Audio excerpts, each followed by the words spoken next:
Have you been feeling run down lately? Feeling like you need something to wake you up at all times of the day? Well, sleep no more with Caffeine. Our revolutionary new drink will have you feeling like you have discovered ADHD, baby. That's right. Woo! And you can even give it to the dog. They love that stuff. Isn't that right, boy? Right here.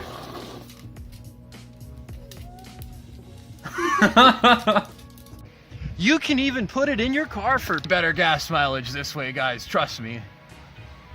Oh, and don't forget your shirt too to let others know that you're part of the Brown Liquid Club. Oh. Hello everyone, I hope you are having a beautiful day. Thank you for joining me on today's video. Today I'm going to be talking about why I quit drinking coffee and how crazy the withdrawals were for me. So I recently quit coffee about 2 weeks ago. It's been just a little bit over that, and I've had quite the time. Number one of the main reasons that I quit drinking coffee was because it was so hard on my stomach. It's well known in medical literature that it is acidic and that it can also increase stomach acid production. So it can be pretty hard on the stomach. Not only the stomach, but the duodenum and the intestines.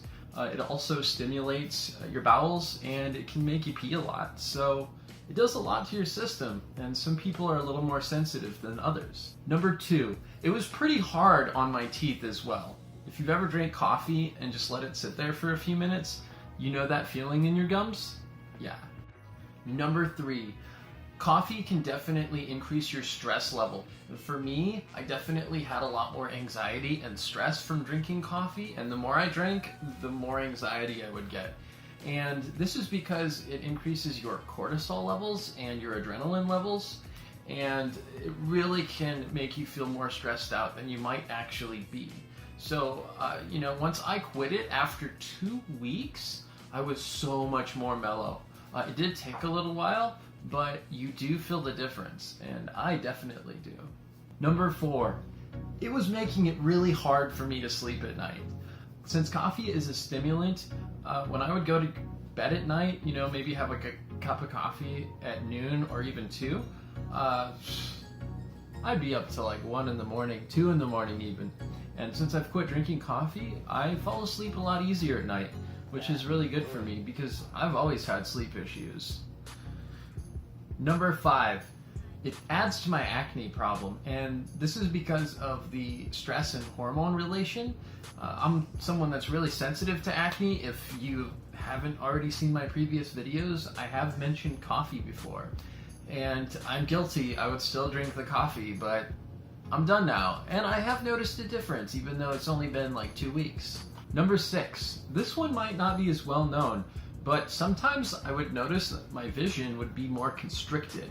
And when looking at objects in a distance, or sometimes even up close, it was harder for me to read things. And I knew that when I drank more coffee, the more that my eyesight was affected.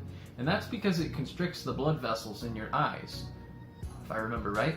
And on top of that, it can also constrict the blood vessels in your ears, making it a little bit more difficult to hear things.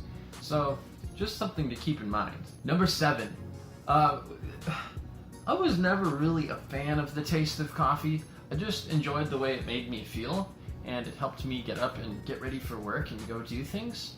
But now that I'm not drinking it, I don't really miss the flavor necessarily. I mean, there's sometimes you have a drink that was really good, but most of the time, just plain black coffee by itself, it depends on the individual, I guess. You thought this was going to be the top 10 reasons. No, only 7 today. That's right, guys, only 7. We're keeping these videos shorter to save you time. Alright, so now it's on to the withdrawals. Now, the withdrawals can be pretty heavy depending on how much coffee you're actually drinking. For a guy like me, maybe 2-3 cups a day at most. But if you do this for a long time, your physiology will adapt to the intake of the caffeine drug and some of the alkaloids that are present within the coffee itself.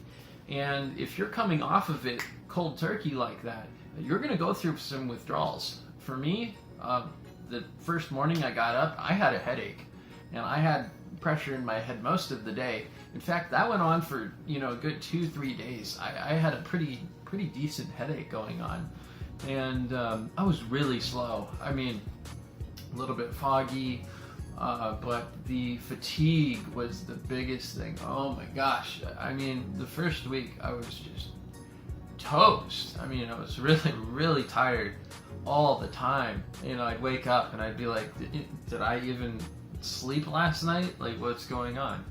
By the end of the second week, I was still pretty fatigued, but after about the second week, it finally started clearing up, as you guys might be able to tell. And so it's really helped me out a lot, and I feel a lot more alive, energetic. And one of the things that is also difficult is the fog that's associated with it. I think it makes it harder because when you have things that you need to do, you're kind of just like, I need something to pick me up. And I tried a little bit of tea, and it just didn't compare to the level of caffeine and everything that's in it.